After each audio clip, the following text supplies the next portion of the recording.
What is up, bros? Josh here, and today's video is all about the Tier 8 Pan-Asian Premium Cruiser, the Irian, and is it worth it? Now, the Tier 8 is a pretty solid tier for premium cruisers. A lot of them have been around for a long time, so it's tough to bring in a cruiser and bring something that's not only worth it, but also unique and something you really enjoy. I've really been enjoying the Irian as much as I've been playing it. It brings something unique, and the biggest thing it gets compared to is the Kutuzov, so we will compare that to in this video. But the Irian itself, although similar to that cruiser itself, brings something unique, which I really enjoy, and is something that I really do recommend as a cruiser. Although in these worth it videos, we will go over the stats of the ship and some gameplay, and we'll also do a breakdown of how these ships are purchased and available in the game. Now, the Irian is available through a new kind of way, a new kind of method, which is through the Lunar New Year event.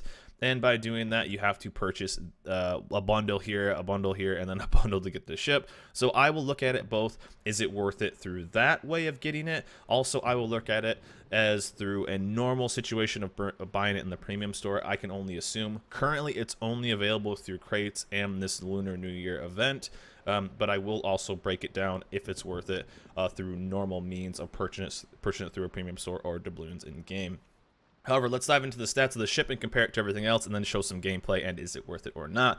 The Irian is rolling a 41,200 health pool, which is actually pretty solid. It's kind of middle ground for this tier. You are going to need all of that, though, because you are a very flat-sided wall cruiser, and you're going to be playing a very open water style play. Main battery, it's very similar to the Kutuzov, 8-second reload, 152 millimeters, and you're shooting 12 shells at one time. This is a ship that you will be running inertia fuse on. It's definitely worth it, but it is pretty solid. Secondaries, you're not going to be getting close to anything, so don't really worry about those. And a main firing range of 17.5 kilometers. This is actually pretty solid, and you will be using all of that to get all your damage out.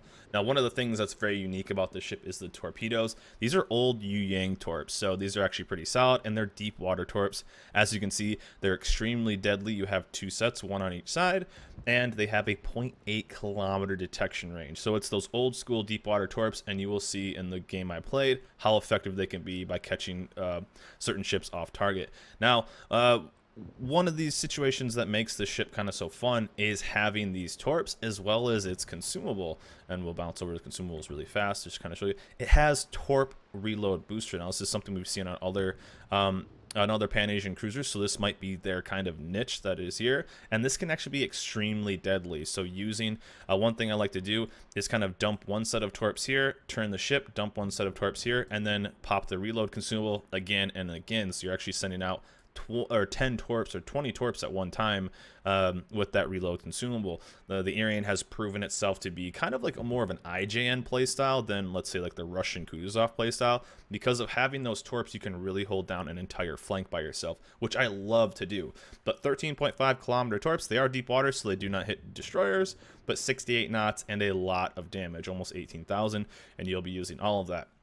Now, one of the things about the Irian is it does not have AA consumable, so with lots of planes and lots of CVs out there, your AA range and AA damage is still pretty solid, but it's something you are going to have to be a tad more cautious about because you aren't quite the no-fly zone that the Kutuzov is, having the AA consumable. Maneuverability is pretty solid. You could easily bump it up with something like steering gears. We have steering gears. You could even go maybe double rudder shift if you really want to.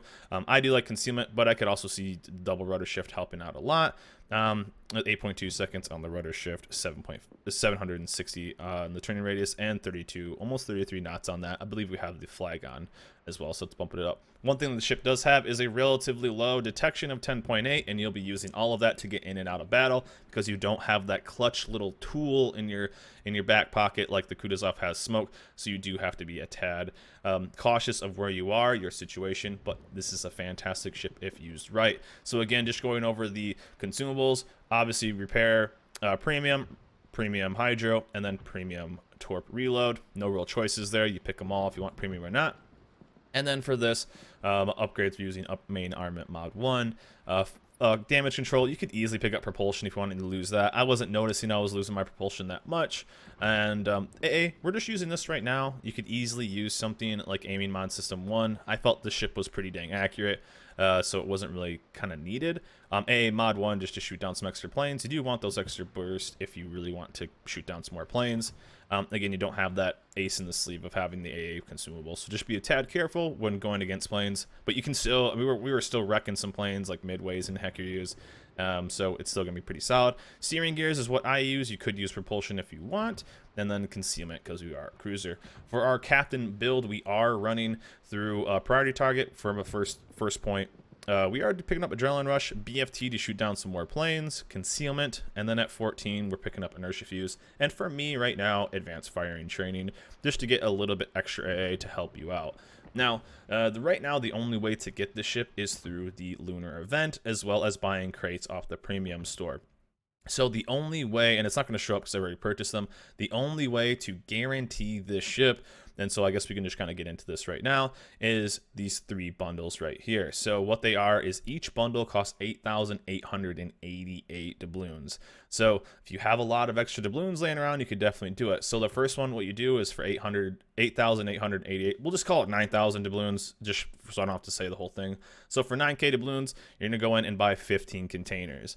Now you have the chance. I had people in chat that had gotten it through this, but it's not guaranteed. I bought all of these on stream with my extra doubloons, and I didn't get any of the ships, but you can get any of the premium ships, so the Anshan, Loyang, Huanghe, and Irian, as well as the permanent camo, which we will show on. There's a lot of permanent camos on these. So it's basically loot containers for the first bundle, but that's one thing that is also kind of a negative, is you have to buy the first bundle to be able to buy the second bundle, which will give you the premium camo for the Irian, which is fantastic. We can actually show you really fast what the premium camo looks like. It's actually badass. I think it's one of the cooler looking camos in this game. It's very, very cool. But again, going back to how the Arsenal offers work, you have to buy 1 to buy 2 to be able to buy 3. So the only way to currently get the Irian is about 26,500 doubloons. So it just straight up, before we even get into the gameplay, is the Irian worth almost 27,000 doubloons? No, it isn't. It really isn't. If you have a lot of extra ones, it's like over $100 in doubloons. It really isn't. I wish Wargaming, and I was basically against this, and this is what kind of the feedback I had on them, is I wish they would have sold this as the first one, maybe buff up the doubloons, and then have the bonuses for the premium camels and stuff like that. But if you buy all 3 doubloons, you get the extra captain, which has a little bit extra demo expert as well as survivability, the flag, you get the all the bonus stuff. So right now, is the Irian available? Or is it worth spending the almost 27,000 doubloons? Is it worth that price tag? No, it's way too much for a tier 8 premium, but let's just kind of go along with the rest of the video. I can only assume that this ship is going to be available for normal style of purchase. That means through Premium Store or Tech Tree. So let's just go at the normal tier 8 price tag going forward throughout this video and kind of break it down that way, because I can only assume they're going to do that in the future. Let's dive into some gameplay and kind of show off what this thing can do and just kind of how much fun this is having the maneuverability, and especially on a really good map called Trident. So here we are in game with the Irian, and this is a pretty fun one we actually had, and this is something that even I've noticed that this ship up tiers. This is a kind of a typical game. We did get top tier, which was kind of nice, and even a bottom tier CV, so that we even get to shoot down some planes. But I have noticed that this ship still up tiers pretty well. The main thing being is you have a relatively low detection, you have those nasty torps, and you're just a nice damage farming ship. So overall, I am really enjoying this ship. Its flexibility and just kind of a different style of play. Now, it's not quite as easy as the Kutuzov is, because the Kutuzov you can kind of just use and abuse your smoke and get into situations kind of just easy farm. This one is going to take a little while to get used to compared to that ship, because you're basically going to be open water the entire time compared to this other situation where you can kind of hide and make your own cover. So not quite as easy as the Kutuzov. Everyone is kind of comparing this ship to being like, oh, it's just a remake of the Kutuzov, blah blah blah. These ships are completely different. They have completely different play styles, and to a point they actually feel completely different. So it's a different ship, and it is Pan-Asian too. One of the things about Pan-Asian though is if you do buy a Pan-Asian ship, especially for cruisers, there really isn't that much for a trainer. That is one upside about having a Russian cruiser with the Kutuzov kind of style, is you do have an entire line to help train. But again, there's a lot of stuff about this ship that is comparable to the Kutuzov if you've ever played it, and then also different at the same time, which I like. You know, it's up to Wargaming. That's one thing Wargaming loves to do, is they like to find kind of a niche play style, and with each kind of premium. And I think they definitely found it in this ship. I've liked this ship throughout the entire development phase. I like that it brings something different and unique, and a kind of a ship we've really seen before. Now, obviously, one thing I do a lot in this ship is get too aggressive. I have noticed that, because it is a bit of a slower play style too. So if you are, let's say you want to be a brawling cruiser or something like that, you can, it's not quite that. You are a flat-sided Russian cruiser, so that means you get obliterated for days with AP 203s. You have to be pretty careful too, and but still you can be extremely effective. So I've noticed that I had to stand a bit farther back, farm a bit more damage, and also I did try it. Obviously I knew otherwise. I did try it without inertia fuse. It does make a real difference on damage, having inertia fuse, so it's almost a must of a skill. So really, to get really comfortable with this, you are going to need a 14-point captain, in my opinion, because that will give you concealment expert as well as inertia fuse. AFT obviously isn't needed, but to feel comfortable in this, you'll need a higher point captain. Downside is it's a Pan-Asian captain, and it's a Pan-Asian cruiser captain. Now you could easily switch over a destroyer captain with having, let's say, inertia fuse and concealment, but you're really, inertia fuse isn't that good on Pan-Asian DD, so that's one of the bummers. I'm just being honest that for me it was alright. I had a lot of captain XP laying around. I had the Huanghe already, so I kind of had a captain cruiser already. But somebody that maybe hasn't even gone down the Pan-Asian line, it's going to take you a while to get up to that 10 or 14 point captain. And honestly, you may even want to just pick up inertia fuse first as a 10-point captain if you are brand new to Pan-Asian play, and brand new, and kind of get situated that way. It's just kind of a needed thing for this 152. Everything, it seems to shatter. I was getting a ton of shatters in the games before I switched over, because I just want to kind of test it out. But overall, still finding the ship a lot of fun to play. But it is one of the major downsides about being Pan-Asian and not a lot of people having Pan-Asian captains. So this game kind of started out pretty good. As you can see, that's a Kutuzov right there, and he has the ability to just go dark, which this thing doesn't. You can just pop smoke, farm from there, which you'll see him do kind of later in this game. But one thing I can do is kind of get situations where you can kind of farm entire sides of the team. Again, getting into situations where teams are pushing into you, this is what you're trying to do. Kind of, I would say it's more of an IGN playstyle than it really is a Russian playstyle. Russian playstyle, you kind of want to get into situations where you can, you're almost pushing people away because you're farming them down. With this, you almost want teams to push into you so you can get those deep water torps into effect. And you'll actually see me with having a 13.5 kilometer range of deep water torps compared to the Kutuzov's 8 kilometer torps of normal torps. You'll see me kind of launch these a bit more. You'll even see me try to get into situations where I could potentially get this Massachusetts. If he keeps pushing south, he can take those torps and he can actually do some more damage. They're really, really useful. It's kind of funny that these are kind of the old style Yu Yang torps, and then they nerfed the Yu Yang's actual torps, and then the actual Kutuzov, the Irian gets the old school one. So they just nerfed them and put them onto this cruiser. So it's actually pretty solid. But the 13.5s with the speed and everything else is pretty nasty. So now, right now, you will see me get into the situation where, as you see, the Kutuzov is kind of cutting everybody north. The York is cutting everybody north. Their big bad battleship is there. I don't want to deal with that. So what am I going to do? I'm going to find some juicy targets I can kind of just farm down. And that is this entire flank. So we have a Queen Elizabeth, a Dallas, a Mogami, as well as a Lightning to deal with. So I figured it would be much easier for me to rotate over and kind of deal with that. And still, even with inertia fuse, we will kind of shatter some shells. But it's really, really hard for any ships like this to really push into a Irian because of just the pure damage output. And also that guy's going to take a torp, so we'll try to light fires on them. So a couple things to kind of look at for what this ship brings. in a tier that's been around for a long time. So when I talk about is it worth it and stuff like that, I try to be very realistic. This is a tier 8 premium ship, so it's bringing a tier 8 price tag.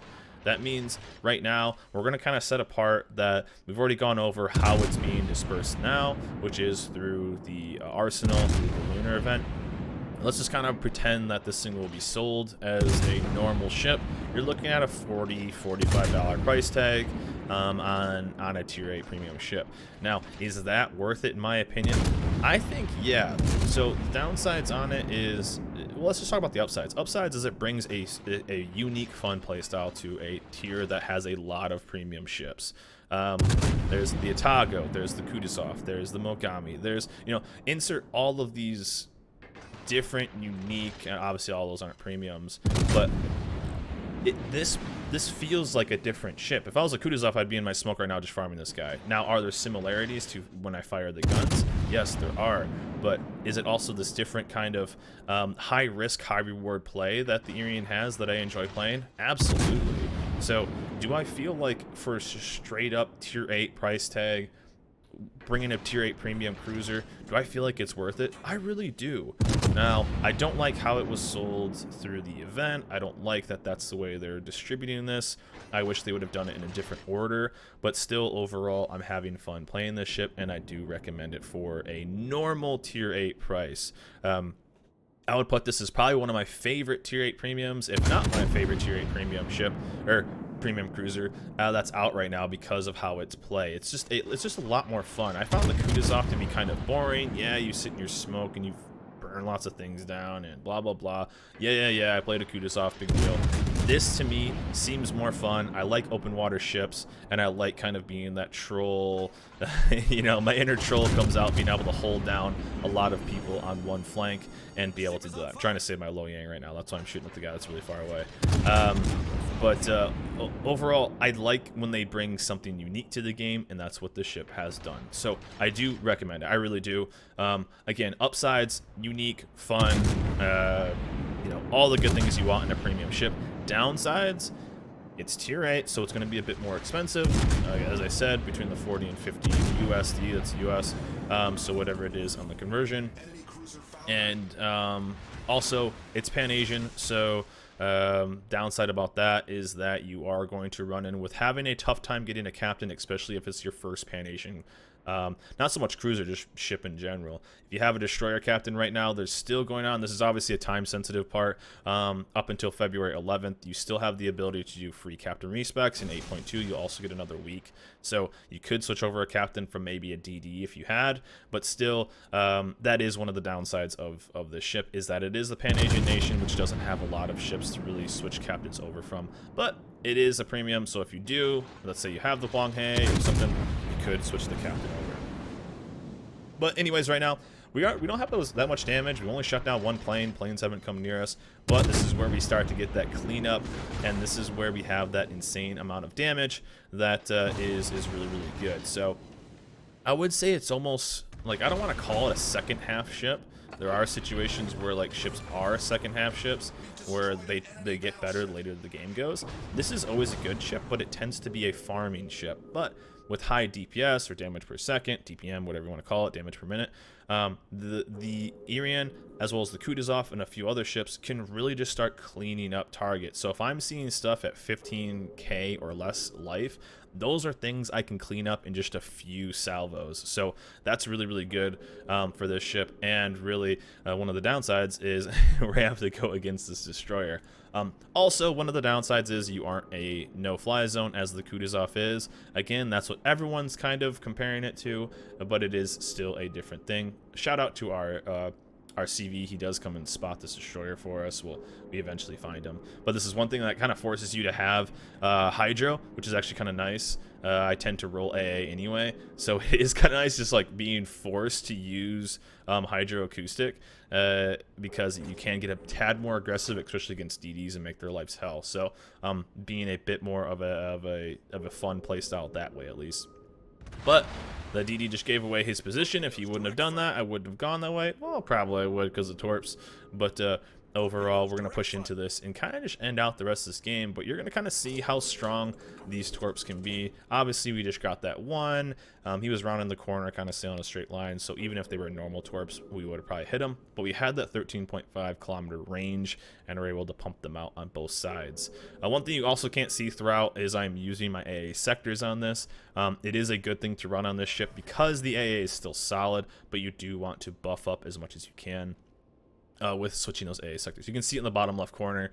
I had the AA on the right side, so I want to get ready to shoot planes down. So, Mogami, though, I mean, like, this is kind of like the perfect kind of feeding frenzy that you're looking for in the ship. Mogami at 1400 life. We have New York at 15k, Kutuzov at 15k, York's down to 9k now. We have a DD that's full life, so all I need to do is just find him. And if we can just start cleaning up these guys, it's basically a GG. So, what? Mogami's going to go down right here, if I can actually hit the shot. So it does take a tad. It feels similar. So if you've ever played the Kutuzov, even if you've ever played like the 152 or the lower caliber Mogami, it also feels pretty similar. So, and also right here, I actually going to push towards the middle because no one else is going to defend. So that's what we're going to do. And we'll have Hydro soon too, so we can kind of defend that. I don't want to really feed in. I do want to cut off this Kutuzov, but I don't want to get into a situation where I just kind of trade a bunch of life and then we lose the cap. So this is why I'm kind of rolling back. I am detected though, which kind of sucks. And I wanted to throw the torps over there for the York. I'm wondering if the York is going to push that way. And getting a torp out on this Kutuzov if we can. I'm trying to throw off. I figured I was detected through the lightning. And we end up being... And that was actually a misclick by me. I even remember saying that in chat, but we ended up still working out, which is all right. That I popped the torp reload too soon, and but it ended up working out anyway, so we were able to get our torps back up.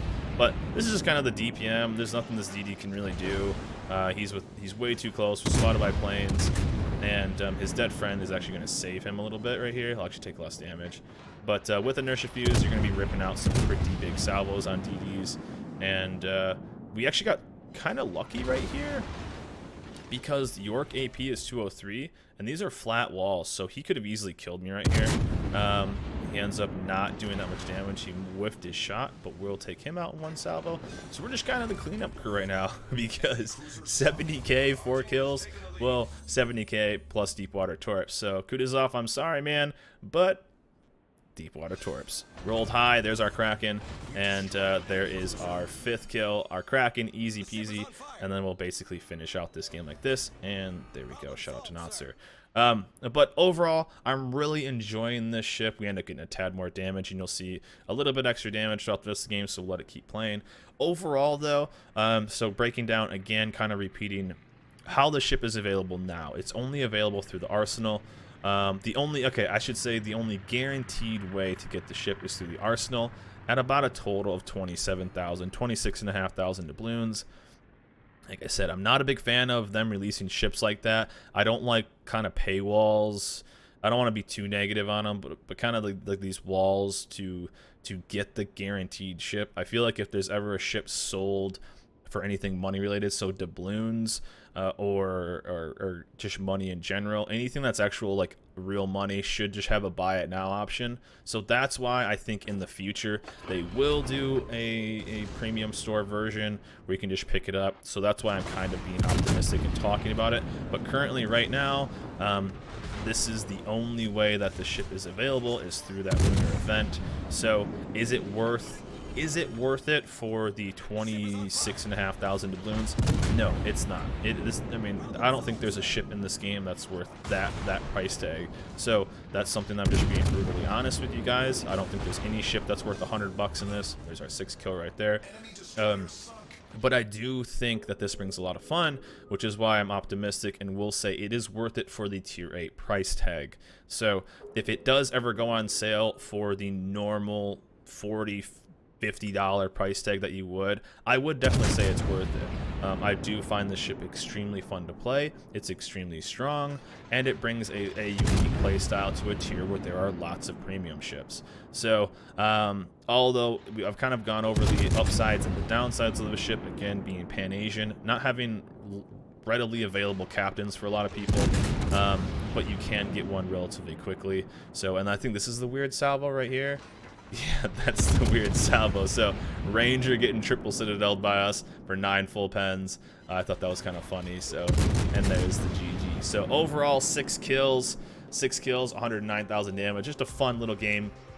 Again, you were top tier in that game, but you can get bottom tiered and still be very successful. We've had some big games even being bottom tiered, and you just have to kind of worry about a couple other things. But overall, I like the ship a lot, and hope you guys who have it are enjoying it too. Again, I would look for this ship to be sold in the premium store at some point. Right now it's just only available through those doubloons. Now we have had people, if you have some extra doubloons sitting around and want to maybe pick up the first 15, we've had lots of people that got them in the first group. One of the guys from the chat got the Irian and the Lo Yang from the first 15